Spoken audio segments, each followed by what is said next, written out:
කවදාකවත් වැඩ කරන එකෙක් 2.5 ආශ්‍රය කරන්නේ නැහැ.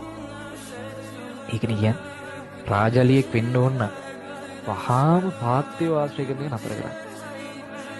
මොකද මතක තියනවා සෙන් දෙක රාජලියෙක් වෙන්න ඕන නම් වහාම පාත්‍යව ආශ්‍රය කරන එක නතර කරන්න. රාජලිය ආශ්‍රය කරන්න. ඒ නිසා මේ ළමයි ගොඩාක් ආශ්‍රය, වැරදි ආශ්‍රය සහ අර කම්මැලිව තමයි ආශ්‍රය කරන්නේ. මේක ගොඩ දාගන්න ඕනේ කියන එම් සෙට් එකක් ආශ්‍රය කරන්නේ. කරන්නකො ගේමට. ගැම්මට කරන්නකො ළමයි. පිළිවෙල ළමයි වුණාම ගැල්ලම වුණාම දෙකයි අර ඉන්නේ දෙකට නැමිලා මැරිලා වගේ බාගට මැරිලා වගේ සමහරු. හිසි නෑ. හරි ලොකු අවුලක් ළමයි. ඔයාලට මේ බනිනවාද කියන එක හිතන්න එපා. ඇත්තටම කියන්නේ ආදරෙට. කොහොම බෑ ඉතින්. A level වගේ එකක් කරලා බෑ. දෙන්න ෆුල් ෆෝකසින් මේකට දෙන්න මැෂින් වගේ ඉන්න කාලයක්.